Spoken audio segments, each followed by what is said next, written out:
Hey you guys, it's Anthony and I am just leaving my office. I just got done filming and recording a podcast and YouTube video with Tyler Kemp, loan officer, and we jump in depth and talk about first-time homebuyer financing and just answer some questions that most first-time homebuyers don't really know.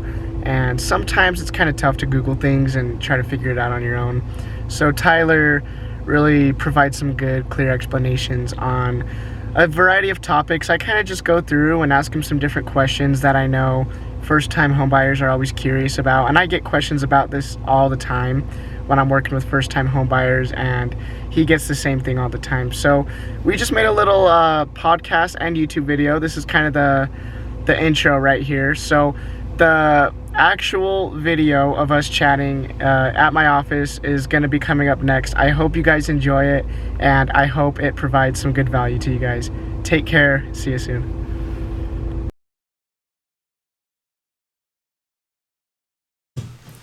Hey guys, and welcome back to the Shorter Realtor podcast. And if you're watching on YouTube, the Utah Realtor, today I have a guest with me, Tyler Kemp. I'll have him introduce himself. Thanks, Anthony. I'm Tyler Kemp. I'm a loan officer. I work for a company called Close Your Mortgage in Riverton, Utah. And yeah, that's all I got to say about myself. Okay. Nothing too exciting. Thanks for having me on this. This is awesome. Good introduction. So I brought in Tyler today so we can talk about some first-time homebuyer things and things you need to know when you're looking to buy your first house. As me and Tyler are both young in the real estate industry, we do a lot of work with first-time homebuyers. So it's kind of our forte, I guess you would say. So let's jump right into it. I'm going to ask Tyler right off the bat. I just want you to talk about the many different financing options that are out there. I think a lot of buyers don't really know much about financing when it comes to buying their first house. Yeah. So for first-time home buyers, there are many financing options out there. There's so many, and a bunch of them, like jumbo mortgages and reverse mortgages. Some of these ones we're not going to talk about. As a first-time home buyer, you're not going to want to look at those. But there's a few as a first-time home buyer that I would say you should consider. Yeah. Conventional, FHA, USDA. Those are the three that I think as a first-time home buyer you make the most sense. Yeah. As a USDA, those are specific to rural areas, not so here, probably not, but down in Payson or something. Mm-hmm. Those are for people, if you want to buy a house in that area, you don't have to put any money down. Okay. You just have to put like a $500 deposit that's your only skin in the game, $500, and then you can get it reimbursed to you. And so that's only for rural areas, but it's a good option, definitely 0% down. Yeah, FHA is government backed. Those are for those that's what I would say for most first time home buyers. They're not as strict with your credit. You don't need to have a high credit score. It's like you can go in with at least a 580. You're probably not going to get the best rate, but on the other hand, a conventional loan, you need to be at least 640. That's the minimum. So back to FHA, that's more forgiving, and then conventional is for higher credit, but you're not going to be a little better rates. Well, not just better rates. The thing about FHA is you got to pay mortgage insurance every month for the life of the loan, and it's because, like I said, it's for people with lower credit scores. It's a higher risk. So for the life of the loan, you got to pay, at least $500, $300. I don't know. It depends on the buyer, but you got to pay that for the life of the loan. Whereas conventional, you don't need to do that. Yeah, I got you. That makes a lot of sense because a lot of the first-time home buyers I've had who kind of struggled with their credit score, and then they would just get your typical conventional loan, and they'd qualify for a lot less, and then. I'd mention, hey, maybe try talking to your loan officer and get an FHA, and the FHA, even with their low credit, pre-qualified them for a lot more. Exactly. So now that I mentioned pre-qualified, another thing buyers want to know is how much mortgage can I afford, and how do you find that out? What's the best thing to do? There's a general rule, a term that we use, debt to income, and I'm sure you've heard that. Yeah. And for conventional and FHA, there's different requirements. If you have too much debt, they won't even let you do it. For instance, FHA, So there's front end and back end debt to income. Front end is your house debt and your income. And then back end is your house debt plus your car payment. It's all of your debt compared to your income. Gotcha. And so for FHA, they want you to have no more than 31% front end and 43% back end. Okay. So, and then conventional is like 28 front end, 36 back end. So much more lenient on the FHA though. Definitely. Way more lenient. Definitely. But you do pay the price with the PMI, but it does also get you into a house, which is good. Yeah. So, the main thing is you got to talk to your loan officer, talk to your real estate agent.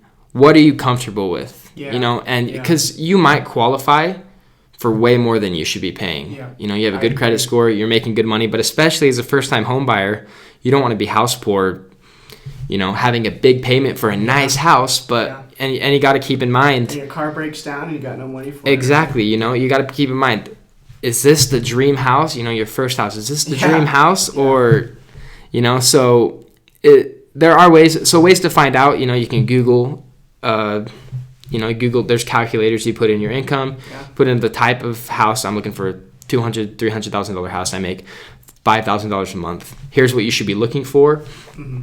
But yeah, you got to keep in mind those ratios that, I only want 28% or 31% of my income. Yeah. And again, find the type of loan that you want and work out those ratios. Yeah. And it's probably better to go straight to a loan officer because, online calculators and stuff like that, they're pretty general. Yeah. It changes from state to state. But so to get all these different loans and to qualify for like an FHA or maybe even a conventional with a better rate and some better characteristics to it, what does a buyer need to bring to you to get pre-qualified so they have their pre-qualification letter and they can start going and looking at houses? Right. There's things that you're gonna need. The main thing is 2. You got to think the magic number is 2. I need 2 years of proof of employment. Have you had a job the past 2 years with a steady income? And you need 2 years worth of W-2s to prove this income. So I've had this job for 2 years and I've made this much money on average for 2 years. And they're kind of strict about that. For instance, if you're self-employed, you're starting off, you're making $20,000 maybe your first year, and then the next you make $80,000. You have a good year, but they're gonna average that out and be like, we don't know how you're gonna go. So they want 2 years worth to be sure of steady, consistent income. Okay, yeah, that's good. And then they need assets. They need to know that you have some money somewhere. Yeah. And they want your credit. And for different buyers, there's other different things, but that's the main thing. They want to know your employment, your income, assets, and your credit. Okay, good to know, because I think a lot of buyers probably don't know, have a clue what they need, right? And so, that's kind of one things for me when I first got started is I was like, I should probably start looking at houses or think about getting a house soon. And I'm like, I need 2 years of an Exactly, that's the big thing. I didn't know that. That's the big thing. I've had people reach out to me and they're like, I want to start getting a house. Well, have you been working for 2 years? Well, no, I just got out of college last year. I've had a job. Yeah. Talk to me in a year, Yeah, exactly. It's a lot harder unless you come in and you're 6 months in a new industry or something and you want to buy a house, but you better hope you've killed it because that 6 months will get averaged out into 2 years. You know what I mean? Exactly. So okay, let's jump to the next one. So there's fixed rate mortgages and then there's variable rate mortgages. Which one do you like for first time home buyers and why? Well, right now where the market's at, I would never suggest a variable adjustable rate. Yeah. Rates are at historic lows and I just don't see the risk. It's a high risk to get an adjustable rate. What that is, if you're listening, you don't understand them. You get a fixed rate and you sign your loan at 3.5% for 30 years. For that 30 years, it's going to be 3.5%. No matter what interest rates do, you've locked it and it's fixed. On the other hand, an adjustable, rate, they're generally a little lower, but so you'll say, I'll give you this rate at 3% or 2.5%. And that's going to be fixed for 3 years. But after the 3 years, that rate can go up and down to wherever the rate's at. Mm-hmm. So you're stuck with a moving rate and you don't really know what to do. Yeah. So right now, especially now, and I don't think it's going to change, I think fixed rate is definitely where you need to be looking at. Say the average rates go up to maybe 10%, if that was to happen, 9%, maybe it's a good idea to try an adjustable rate that you can get at 6% because it's lower. And then hopefully at the end of that 3 years before it'll adjust, you can refinance and get a fixed rate that's lower. Yep. So, but right now, fixed rate, 100%. I agree. Yeah, rates have never been as low as they are now. You jump on something that can adjust, and they could go down, but exactly, it could go down. It could be of benefit, but it's kind of a risk. It's a risk. Kind of like what you said, risk reward. It's a risk. So PMI, you talked about PMI on the FHA. Jump in depth and kind of talk about PMI, or what private mortgage insurance is. Yeah, so PMI is private mortgage insurance. For a conventional loan, if you don't put 20% down, if you don't have 20% down, whether in the down payment or throughout, so say you put 5% down as your down payment, which is the minimum down payment for a conventional. You need to at least do 5%. While you're making up that next 15% in your payments, you are going to have mortgage insurance every added to your principal and interest. So, excuse me. But for FHA, like I was saying earlier, it's for the life of the loan, because those loans are, like I said, they're more risky, and so the government. I should have said this earlier. FHA is a government-backed loan, whereas conventional is with exactly. So the government is, if you have an FHA loan, we want that money because, say this person has one and they just can't make their payments because higher chance of defaulting. They take all the money that all the FHA loans, it's in a big bucket, and they pay that off, and they're able to be insured and be safe. And so the same thing, they have it with conventional, but once you prove you have 20% or 80% loan to value on the other end, so you own 20% of the house, you have some skin in the game, they're like, okay, you don't need to, they will take off the mortgage insurance. So, you could have an FHA when you're a new home buyer, it's a little easier, and so you have that mortgage insurance, but the goal is to get out of an FHA as soon as possible, if that makes sense. You take an FHA, exactly, to get rid of mortgage insurance. So you can start with an FHA, but the goal is to make money and to get out of that and get to a conventional so you're not paying mortgage insurance. And that's a really good way to look at it, is like if you need to use an FHA to get into a house, if you need 3 bedrooms, and you have to use it's FHA doable, and it's a good loan. Then maybe do it, and down the road you can refinance to something where you don't have to pay PMI. Exactly. Save a little bit of money there. Okay, next one I got for you is 15 or 30 year. Those are the two big ones you see. I know this one really depends on probably income and definitely, and how much money you can make, how much if you're pre-qualified for $400K and you buy one for $200K, maybe you can do it there. But talk about the difference between a 15 and a 30 year, and maybe the pros and cons of it. Let's go with the pros and cons. Well, I'll be honest. If you're a first-time home buyer, you shouldn't have enough money. You shouldn't be thinking about getting a 15-year. And it's back to that same question. Is this a dream house? Is this your first house? Is this where I want to raise my family and settle down?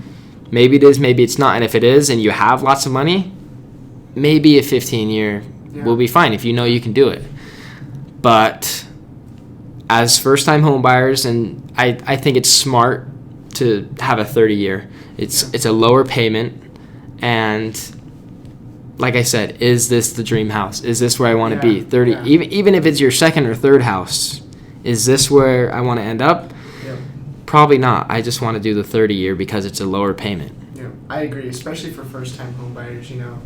Maybe a 15 will save you a little bit of money on interest, over 15 years. Yeah. But it's really tough to do a 15-year loan if you're kind of getting your skin in the game and getting your first house. So exactly. That's kind of something I think to build off of. You don't have to own your house for 30 years either. You can sell as soon as you're building equity in the house. Yep. So how much do you recommend first-time home buyers put down? Is there a difference? I know you mentioned it earlier in conventional. So with FHA and conventional loans, how much do you have to put down, and what are buy-down points or points in a mortgage?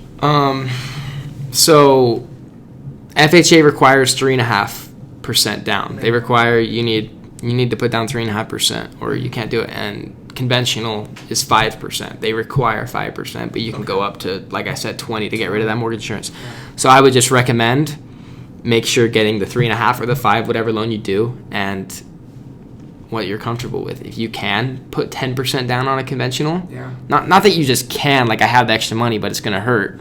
You know, if you have that spare money, you know, do it. But if all you can put down is 5, that's fine. Put the 5 down and get going on it. Exactly. That's a good way to look at it. That's a really good Exactly. Get going on it. There's no point in waiting or saving for a big down payment. Just get going on it and keep working, keep saving money. Just be smart with your money. Yeah. But no, that's good. I think if you can't put down a little bit more than just the minimum, then you should, because you know in the long run it'll save you a little bit. And especially now where, like I said, rates are low. Yeah. We want to get you in that house at a low rate.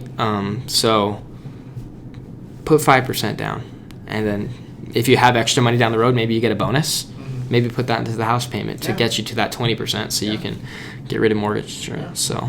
Okay. Well, and then points. A point is 1% of the loan. So if you a buy down point, if you have a 4% and you pay a buy down point, you'll pay 1% for a 3% interest rate. You're paying for the interest rate to be down for a year, essentially, or so whatever you decide to do with it. Yeah. So people really don't know about points. That's kind of when the lender starts to explain to them, and they're like, oh wow, I never knew you could do something like that. So I thought that'd be a good one to throw in. Yeah, so especially if you have a lot of money to put down. Exactly, you can do it. And you can also, like, you're gonna have this loan. Oh, you're gonna have 2 points worth of closing costs. That just means, and $100,000 loan, 2 points, you're gonna have $2,000. So I'll just throw it right in there. Awesome. As a first-time home buyer, do you pay closing costs, and what do those look like?